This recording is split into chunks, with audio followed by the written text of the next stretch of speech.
I'm Lynn, and here's what's happening at Ewetopia Farms today. This is an everyday task for us in wintertime. That's my goal too, hon. Eat as much as I can. You'll never see him in a coat or winter boots or a hat. So it's always prevention when you're working with livestock. I'm going to try to sharpen my own clipper blades. So let's get started.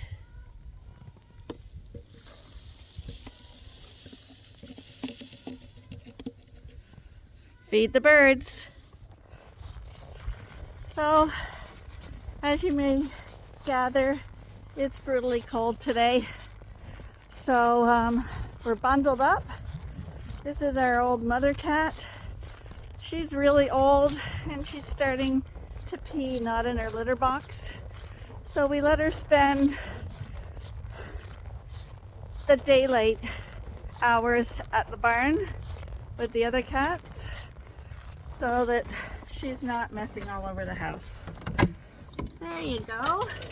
Luckily the sun is shining today, but the wind out there is ruthless and it's extremely cold. So today I'm wearing my new Christmas coveralls.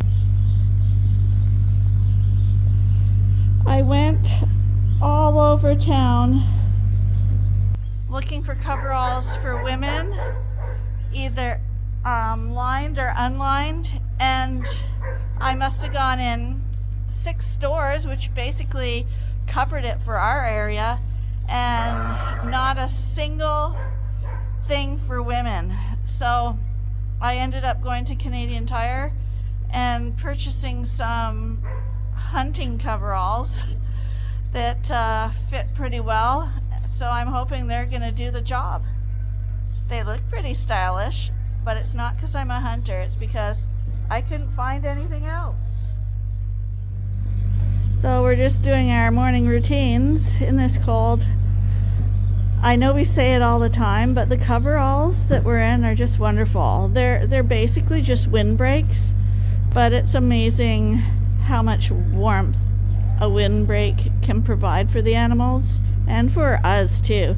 Like, we talk about animal comfort, but we have to work in here too, and it can be ruthless in Canada in the winter. So I gotta admit, once you get out of that wind and into these coveralls, especially like today when there's a ray of sunshine coming in, I swear the temperature goes up 20 degrees.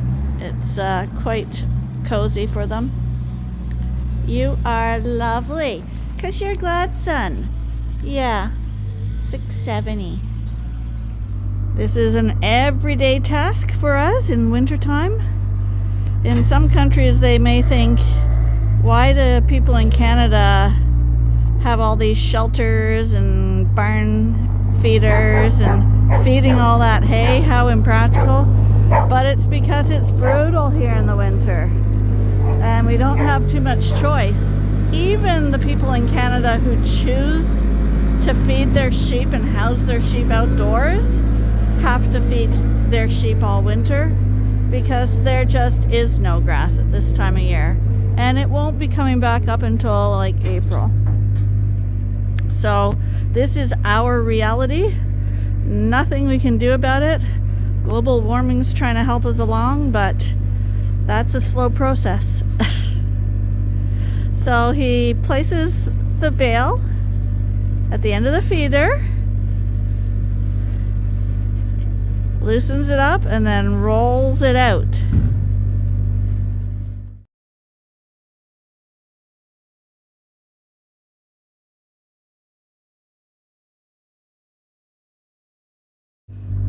So I've turned it off hyperlapse now, but this bale is a wrap bale, but it was much drier than usual, and it was a stellar bale. Like, it rolled out really easily. Normally he goes back and forth 2 times and he has to pull the hay out a little bit more, but this one is just unwrapping really nicely in a smooth layer each time. And that's why we prefer our wrapped hay to be a little drier. Seems to mold less, pushes way easier, and it makes life a lot easier. So On hyperlapse, I think that took 20 seconds. In reality, it took about 5 minutes. And with this leftover core, we take that over to the ram barn where they have just a little bit fewer numbers of sheep over there. And that way, like I've mentioned many times in our videos, the hay stays really fresh. Even if it was dry hay, we would prefer doing it this way, because if you have rodents or birds or anything and the hay's sitting in a feeder, it tends to get musty and dirty. And this way they're always getting fresh hay, which helps with their health. It's a little more work, but as you can see, it really doesn't take much time at all. We don't have the equipment like TMR mixers and tractors and feed carts and stuff to fill up, so it is actually quicker than doing it the mechanical way. But yes, it is more manual labor. So we're back with the boys. Arnie's just moving the skid steer around. But already they've started to dig in on the hay. But we will be rolling it out for them. And we really do like the rolling out method for other reasons. That being, when it's rolled out, the hay is more easily accessible, meaning that all the fibers and stuff are not entwined. Like, see how they're having to really pull to get the hay off the bale there? When it's wrapped out, it's very easy for them to eat. And as much as some people think you want them not to eat as much as possible, the reality is what it really is. They should be eating as much as they can, especially in winter, to maintain their health and to stay warm. That's my goal too, hon. Eat as much as I can. Yeah, that is Arnie's goal. There's evidence of that. But also, even in the winter for humans, when you shiver, you burn calories. So you don't want to be shivering. That's one of the bad things about having your animals outside in these conditions. If you don't have some kind of windbreak, if you see people or animals shivering, you're burning calories when that happens. And feed is expensive, so you don't want them to be shivering it away. All the barns are fed. We're just going back to the main barn now to give them some straw, because the bedding pack where the door opens to the outside is a little mucky, and we don't want our sheep lying in dirty conditions. But we got the front door wide open on all these barns, because sheep actually love the cold temperatures. You just don't want them in wind or where their wool can get wet, like heavy snow that would melt and turn into water and go down to their skin and make them cold. But if you have a lean-to where they can get out of that, they actually perform better in colder temperatures than they do when it's hot. Because you can see they're more frisky, they're more motivated to eat. So they're going to stay in better condition than in the hot summer temperatures where it's too hot to get up and eat, and they'll just sit around all day waiting for evening before they'll eat. So we find that our sheep stay in much better condition in the winter than they do in the summer. Because Canada's a really weird country. Our summers can be scorching hot, like as hot as, say, the southern United States. And our winters can be as cold as the Arctic. Yeah, that's what we have to deal with in Canada. So Arnie's just going into our pile of old hay. And he's going to be using that as bedding in the other barn. And once he gets a space cleared out like that, he'll actually have room to store more of his equipment under there, which is another benefit of getting rid of this old hay. Because feeding it is for dire conditions when you're out of hay. and just to keep them alive. But if you want them to thrive, that old hay has very little value except as bedding. Lots of people have commented on Arnie's lack of winter clothes. As you can see, I'm usually really decked out for winter as soon as the cold comes because I just can't tolerate the cold. However, I don't love hats because I find when you have a hat on and you're working, and we are doing labor here, I find you overheat. So I really like these little bandana things. They cover my ears, which are really sensitive to the cold, but they let my head breathe. And when your tempers are flaring and you're working hard, you know where the steam's coming, right out your head. So you can see Arnie's just got a vest on, but he does wear gloves. He doesn't like his hands cold, and he has they kind of break apart, but he likes those rubber lined gloves because in the cold temperatures his hands crack. But you'll never see him in a coat or winter boots or a hat because, I don't know, he's hot-blooded or he likes to complain because, to be honest, in the wintertime, he's quicker to run back to the house to get warm than I am, because when you're working, especially during lambing in the barns and it's -20 and outside, it doesn't take long to get really cold in the barns. And because I'm so bundled up, I don't notice it nearly as much as he does. But you can't tell some people things. He doesn't want to be slowed down by the bulky clothes, and he doesn't want to overheat. So that's how he does it, and that's how I do it. We're all different. So if you look where we leave our doors open, the sheep generally like to be around the fresh, cool air. So they hang around this doorway quite a bit. Plus the weather can blow in a bit more. And this area tends to get dirty quickly, so it requires more bedding in this area. But like I say, we don't want it to get mucky for several reasons. These girls are all pregnant and they're developing udders, and if they lay in that, bacteria and stuff can get inside their udders even though they're not opened up yet. Bacteria can climb into the smallest opening and they can actually get mastitis before they even have a lamb. So we don't want that to happen. Also, you'd be dealing with foot issues if it got too mucky. Walking in dirt, getting that mud between your toes. We've done many videos on scald on sheep and foot rot, and these are the type of conditions where bacteria like to live and plague sheep with all those problems.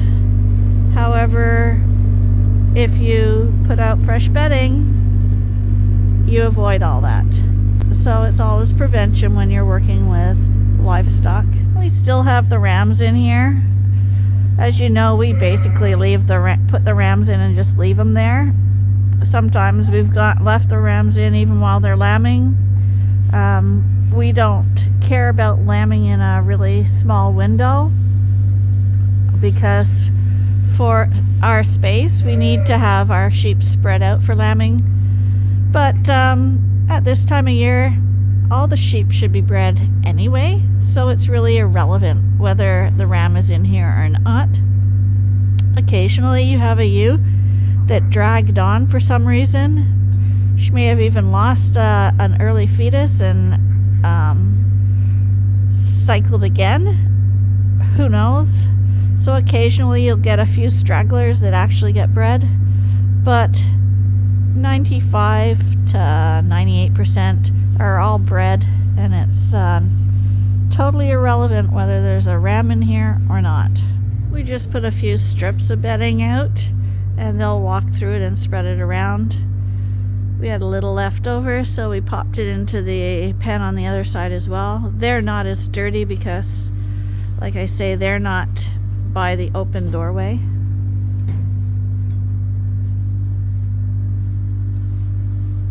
But they always like to have a nice bale anyway. So while we're here. So went to town today and I got a file, a fine file. I'm going to try to sharpen my own clipper blades and see how that works. I'm thinking I could touch them up with a real nice file. I always sharpen my chainsaw blades myself, so I'm thinking I can do the clippers myself too. So I bought that, a few bucks, and then we. So these are the lights we used to buy. These are an LED. They screw into a light socket. They're kind of flimsy. I don't know if you can see that or not. Pretty light. So these were $13 a piece. They're quite bright. They're way brighter than a 60 watt bulb. They're about 100 watt bulb brightness. Actually, it probably should say on here. It says it's 200.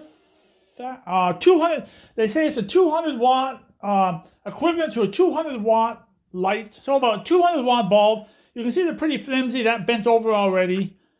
But that's what we purchased. I purchased these a while ago. These were on sale for $6. They're regularly, I think, $13 a piece. They are okay. Didn't buy too many of these. But the ones we really bought were this one right here. And I like these a lot. They're an LED. They're quite bright. And I find these are a lot nicer in the barn and more friendlier. And they are, let me read the box here. They are, they're a 5,000 K of a 150 watt light bulb. So they're saying that these are actually not as bright. And I find these are actually brighter than the other ones. So I think we bought about 20 of these. There's quite a few lights in the barn that are burnt out before lambing. So we purchased all of them, got a file. And I'll show you something else. If you ever have a sheep that's prolapsing, what they have when you go to the wool shops, they have a harness on the sheep. If it's a prolapser, it's a harness. I had extremely bad luck with the harness. They'll push it right past the harness.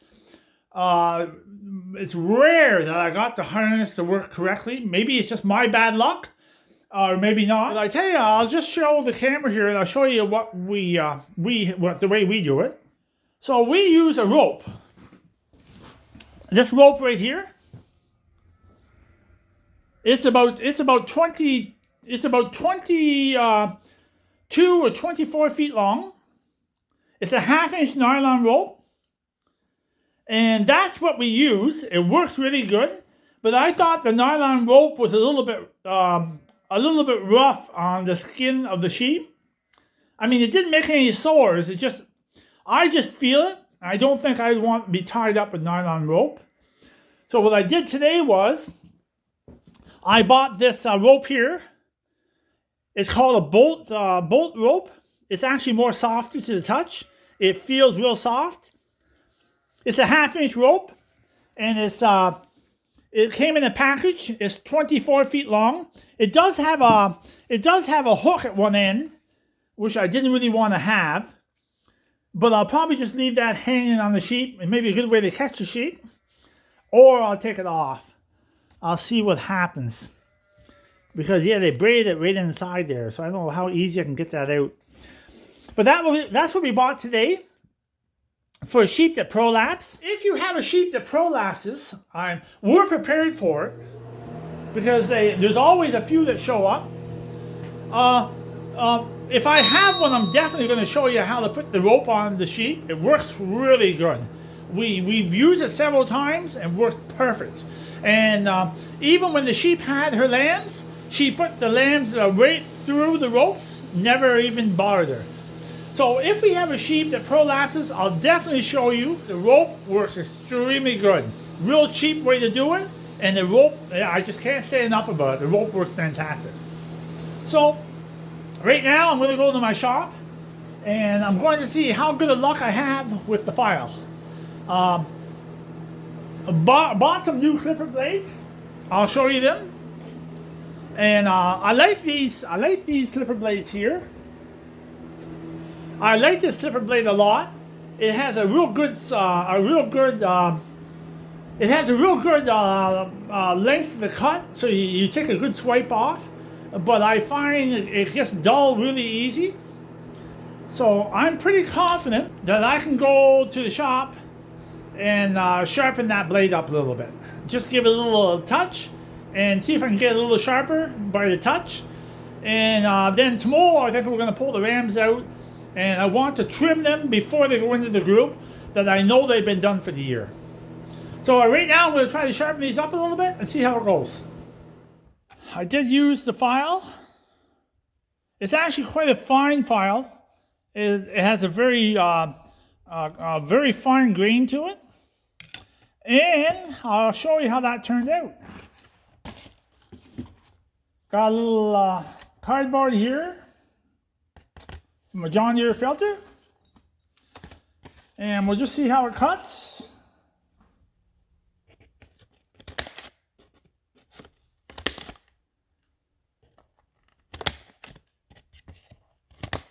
Cuts pretty good, if you ask me. So I'm thinking that might work. I don't know if you can see it there.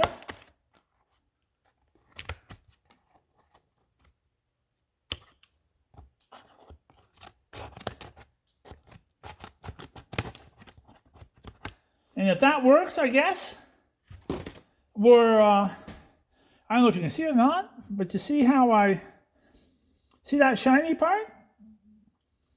I just ran that file right over that a few swipes. I don't know if you can see that or not, the little file. And yeah, I find this, I'm going like this. It's extremely sharp. So we'll see how that works. I think that'll work fine. It'll save me going to a sharpener. Or when you buy these, you can actually just buy these blades separately, and I guess you can get them sharpened through a skate sharpener or somebody. But the inconvenience of going to town and getting them sharpened and then probably have to drop them off and pick them up another day to go home, I think the file is going to work great. A year or two ago, someone gave us a knife sharpener, and I did try that, but it didn't really have the right angle to get this in the sharpener. But we do use the other sharpener that someone gave to us. We do use that to sharpen knives, like this knife right here. It actually works really good on that knife, but it does not work as very good on this knife. Thank you very much for that sharpener. See how that turns out. So that's the window. A bird just flew right through the window the other day. So I'm just going to, I didn't have a piece of glass, so I just had a piece of plexiglass left in the shop. And I'm just going to see, I cut that. It should fit right in there.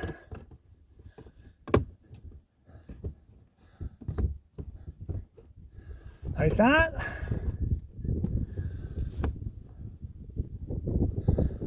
Like so. So I'm going to put a couple little finishing nails and just hold that in there. So there we go. I just put a couple little finishing nails in it for now to hold it in place. And as soon as I have some caulking available, I'll just put some caulking on it. But that will keep the weather out.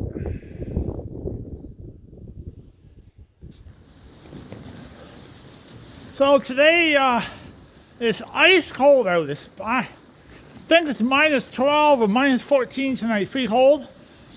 And you see the way those sheep have their rumps up in the air because of the buildup of manure pack? So this side here was getting pretty bad actually. So today for a few minutes, we took half the pack out. That's all I had time for. So I don't know if you can see it or not. They're way down in the manger.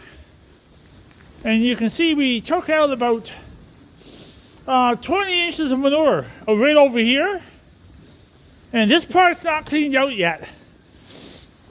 And one of the reasons why I would leave this for a couple more weeks until we have lambs is because I don't want any risk of that water line in that outside wall. That water line might freeze. We've never had a problem, but I don't want to push it. So, but you can see how much manure we took out. I don't know if you can really see how much we took out. About 20 inches of manure. And now they're well down on the manger. So we did that today. And I'm going to shut down the door tonight because it's ice cold out. And try to keep some heat in the barn. Because you got to realize that these coveralls are basically just a tent. They're not really a permanent building that contains the heat. They actually just block the wind and snow and rain and the wind off the sheep. But did that today. That only took me about 1 hour to get all that manure out. And 1 more hour when we have lambs, we'll take out the other half. And then we'll put a brand new coat of bedding down, about 6 inches of straw for the newborn lambs will end up in here. I say we're in a polar freeze this weekend. So I just fed all the sheep. And I don't know if you can see that window there. See that window? That's actually ice in the windows. That's how cold it is outside. It's actually quite nice inside the barn.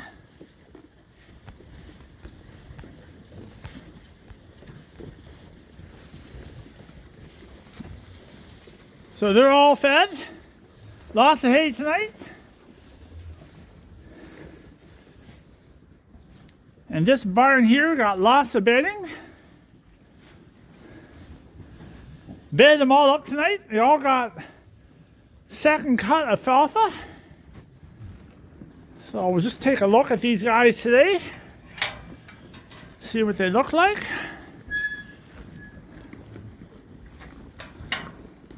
Oh. So these are the Dorsets. They all got new bedding tonight. These windows up here are still cracked open a little bit. But that whiteness is not a frosted window, that's ice. So that's how cold it is. And that Dorset right there, you can see.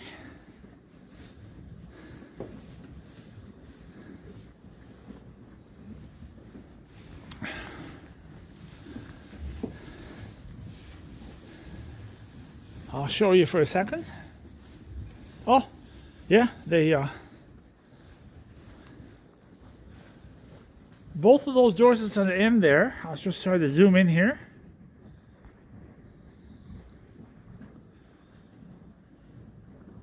So both of those Dorsets have bags. So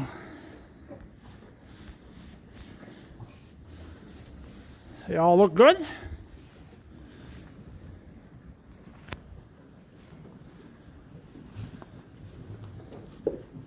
So the others are really showing up right now.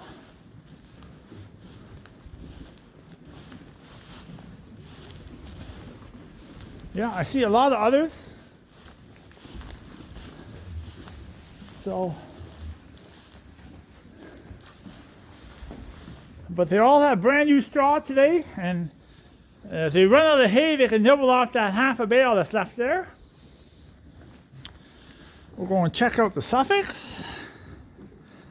If I can just step over this manger.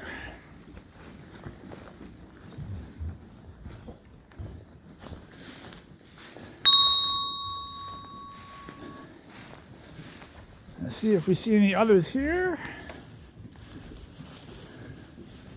It's a little dark to see the others, but oh, there's one there. I'll just zoom in a little bit. See that there? Quite another.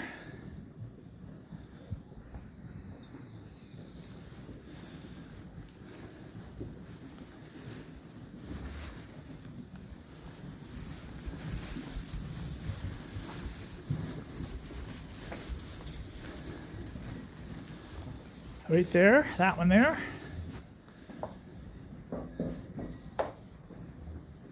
Quite another right there. Oh, she has another too. So they're starting to show right now.